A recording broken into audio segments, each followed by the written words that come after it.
Did you know that Bug Council of Backyardia is back? It has a modular expansion out on Kickstarter now. Check it out. I think they are wonderful people, and I love Bug Council of Backyardia 3. What are you doing? Don't click skip ads. No. No, I don't know where I go. No, it's this terrifying place where it gets all black and I just don't know what I'm doing and I can't hear myself even scream or talk, anything. Oh, I'm back. Okay. Whew. Okay, I got, 5 seconds? Power vacuum. I haven't played it. It might be good. I don't know. That's also on Kickstarter right now. I think it's the last day. Oh gosh. I don't know where I'm gonna go. Everything will probably be okay. Welcome everybody to Running on Tricky's Game Review. Welcome ladies and gentlemen and everyone to a game review for Running on Tricky. I am your host, the Report of the Trick, and today we are covering Gummi Trick by Okazu brand Hisashi Hayashi, and also Starbucks new lavender oat milk chill.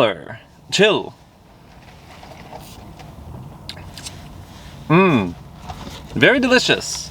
On to the game. How the game plays is a very simple trick-taking game. You will have 1 to 10 in a variety of colors.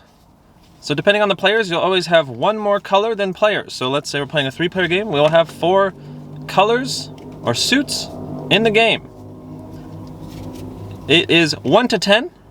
Players are going to be dealt 9 cards, but they're also going to be dealt 3 face-down cards randomly that they will not get to look at. That is the setup. Someone will lead to the trick, and it's a must-follow game. So, if I led yellow, someone would have to follow suit with yellow. Or, they could play one of their face-down cards if they want to. Why you might want to do that will be apparent soon. If someone else did not have yellow, they can play whatever they want. Then it becomes a priority. So, let's say in a 3-player game, I play yellow. The next person doesn't have yellow and they play brown. Coca-Cola gummies. If the third person doesn't have yellow, they must play brown. If they did have yellow, they must play yellow. If they didn't have yellow or brown, then they can play whatever they want. So, how it works is it's a priority. The first lead suit, you have to play first. Then the second lead suit. Then the third lead suit. And if you don't have any of those, you play whatever you want. So in that example, that was a 4-player game. And you were the 4th player. But you can always just flip a card, one of your 3 random cards. You can do that 3 times per hand. And play that into the trick. And so why would you want to do that? Well, the winner of the trick, there's winner per color. So, let's say this was the trick. Brown, brown, green. The highest brown would win the trick. They would keep theirs face up because underneath the card are points. So underneath that 10 is a 1. But as you can see, underneath the 9 is a 2. So the lower the card, the more the points. But also, every suit does that. So the green player would keep theirs face up and get their points. So maybe you're looking at this, right?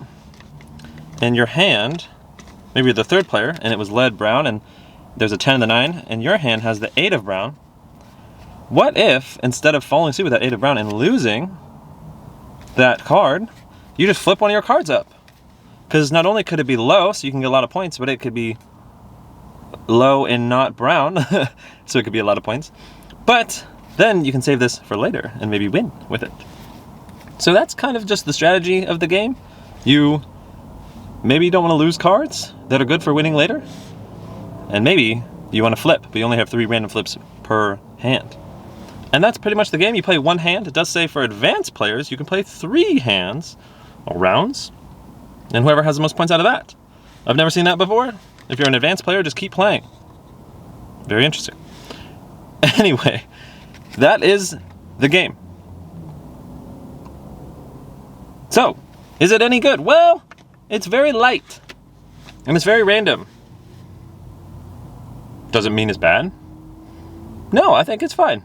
But it's definitely very light and very random. I've had it to where if you have a lot of the high cards, the 10s at the start of the round, and you have the lead, I've seen players just keep playing them, you know? It's free points. Because, I didn't explain this, but let's say this was the trick, I guess in a 2-player game. Highest would win and keep it face up, but all the ones that followed are going to be flipped face down. These are just 1 point. So you're going to have face up cards for positive points, but they're also flipped face down as 1 point each.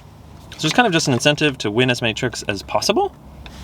And I don't know, I don't love games where the goal is to just win, win, win, win, win, because then the strategy becomes pretty obvious. And in this game, it's win, win, win, win, win, and the choices are pretty much when do I flip up randomly. So it's pretty cool to flip up randomly. I think that's a fun twist of the game, but in the end it is just a random flip, and sometimes it just goes your way, sometimes it doesn't. And not that that's good or bad, but you've kind of seen what the game has to offer after a few hands of it. And I think in my wild random games, I kind of like games maybe like Skull King Dice or Minos Dice, where the randomness is just more silly. So this has randomness and it's fun. I think it's a fun trick-taking game to play maybe with younger audiences, with kids. But I do think that that random flipping doesn't have too much meat on the bone after a while. It is just, you know, generally random. And a good hand is just a good hand. If you get dealt a lot of high cards, you can kind of just take it. I think the fun of the game is trying to short suit yourself and play in a very low card and try to sneak in a lot of points. But if you are just in suit with the person who's leading a lot, that can feel frustrating. And if you randomly flip and it's just a really high card, so it only gets you a point or something, that is also sometimes frustrating. So maybe the frustrating is the wrong word, because that has to be a mindset thing. It's still a fun game, but it is just very light and very random, so know that going in. So that is Gummi Trick by Hisashi Hayashi. I was very excited because of the pedigree of the designer, and it is a little bit more random than I was expecting, so maybe that's why a little bit of my expectations are like this. But I'd say it's a fun, goofy game, especially if you're playing or teaching someone trick takers for the first time. That's pretty fun. Although it is kind of tough whenever you teach someone a trick taking game for the first time, and it's a wacky, weird one, and they're wondering, hey, in the next trick taker they play, why can't I just flip randomly instead of following suit? Well, that has been Running on Trickies game review, and this right here also, it tastes like lavender oatmeal. Well, thank you so much for watching, and keep it tricky. All right, goodbye. Why shop at 4 or 5 stores when you can just shop at 1? I don't play non-trick taking games. They disappoint me.